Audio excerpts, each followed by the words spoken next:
In this episode, I want to address a difficult transition many business owners find themselves stuck in.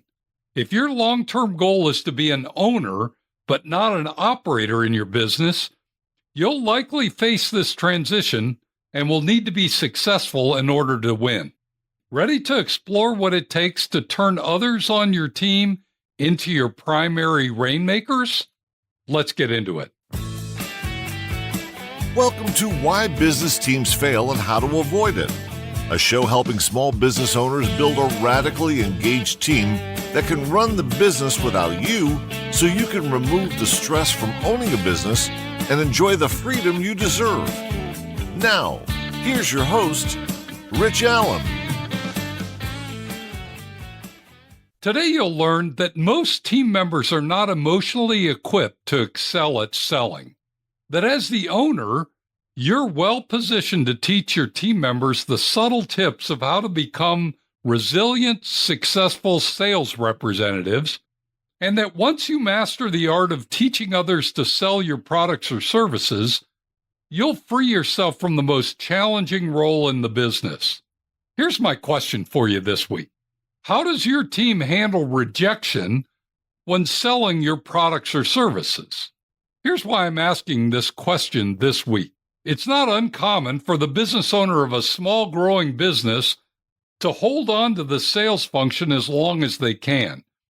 But if you're wanting to step away from the day-to-day grind of your business, you've got to have the confidence and find the courage to let the sales function go. But many business owners find this hard to do. Why? I believe it's because they know that getting rejected when you're trying to make a sale hurts. And here's what I mean. I can imagine you in your early days in business. You spent significant time building your product or service, you poured your energy into a solid pitch, and you did the hard work to connect with someone you thought was an ideal customer. Then, after making a solid presentation, your prospect said no. Ouch. It stings. As the business owner, you've no doubt experienced this many, many times. And yet, because you're so invested in the business, you didn't quit. You found a way to get over it, you moved past the rejection, and you learned from it. And now you're trying to involve others in the business in the sales process, but you're not sure they're quite ready for the rejection that you know lies ahead.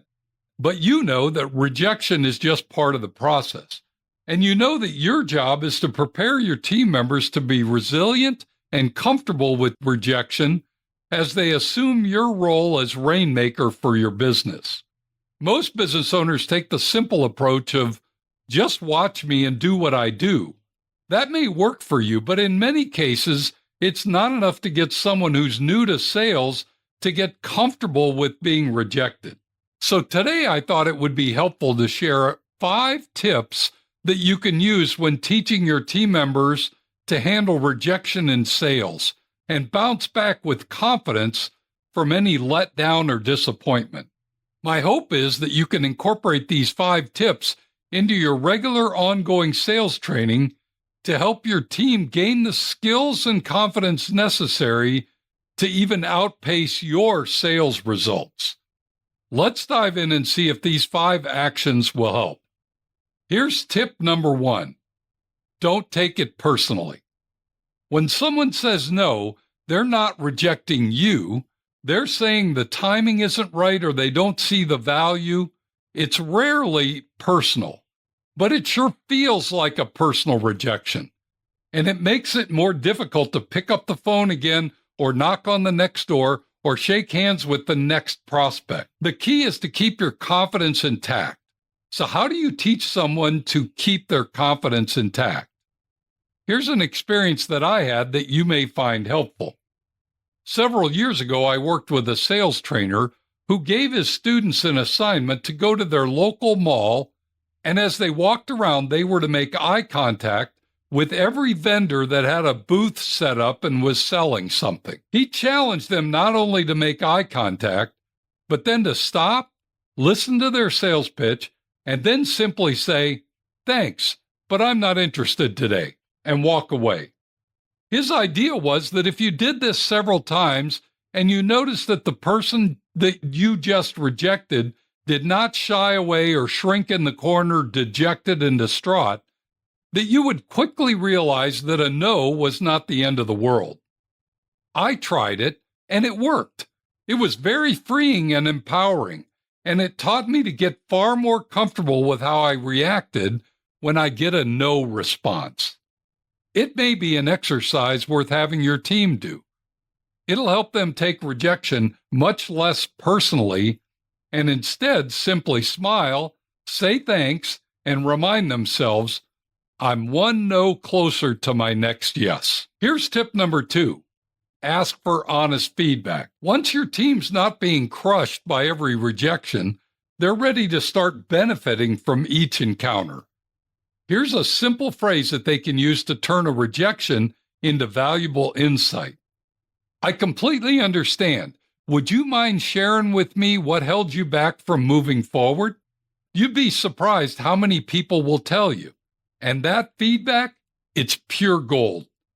The next level approach to getting feedback after rejection is to affirm their reasoning and ask them a few follow-up questions. These could be questions like, I get it. Why do you feel that way?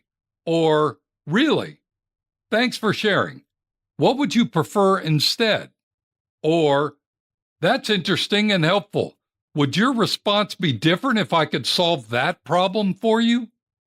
Your prospect's feedback will help you refine your message and address the real concerns your customers have. Here's tip number 3.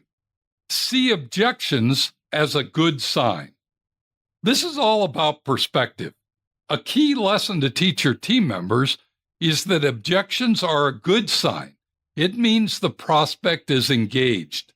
They're thinking about your offer seriously enough to answer questions or raise concerns. That's not rejection, that's an opportunity. The idea here is to teach your team to acknowledge their concern, thank them for bringing it up, and use it as a bridge to a deeper conversation. When you listen more than you talk, you often find the path to a yes. Here's tip number 4. Follow up without pressure. One of the biggest mistakes in sales is giving up too soon. Just because someone says no today doesn't mean it's no forever. Circumstances change, budgets open up, priorities shift, or the timing improves. In many cases, a future yes is a high probability. So how can you teach your team that it's closer to the beginning of a relationship than it is to the end of it? It's not complicated. Teach them to stay in touch, to send a note, to share a helpful article, or to check in after a few months. The goal isn't to push, it's to stay present and helpful. And finally, here's tip number 5. Keep your confidence tank full. Sales is an emotional sport. Your team's going to have ups and downs. That's why you need a resilient routine, something that keeps them positive and focused. Here are 3 things you should repeat with your team on a weekly or daily basis to help them stay positive and focused. Number 1, review their wins. Number 2, celebrate their small victories. And number 3, remind them of the difference they're making for your customers. The more you protect their mindset, the easier it is for them to handle the no's and keep showing up with enthusiasm. Here's the bottom line. Rejection isn't the enemy, it's the teacher. Every no can provide insight, every objection can sharpen skills, and every challenge can build confidence. A no is not the end of a conversation, but just the beginning. So if you're wanting to move away from being the primary rainmaker for your business, simply find the time to teach your team members how to be ready for the rejection that's certain to come their way. Do this, and you'll realize that moving away from sales as your primary role in the business is one big step towards growing your business into what you know it can be. As we wrap up today's podcast, let me leave you with these simple thoughts. Number 1, Teaching your team members to master the art of selling is critical to freeing you from being the primary salesperson for your business. Number 2, there are 5 specific mindset tips that will help anyone grow from being scared to being energized by selling. And number 3, as the business owner and the master salesperson for your business, you are the best positioned to be the Yoda and teacher for others on your team. Don't shy away from this important responsibility.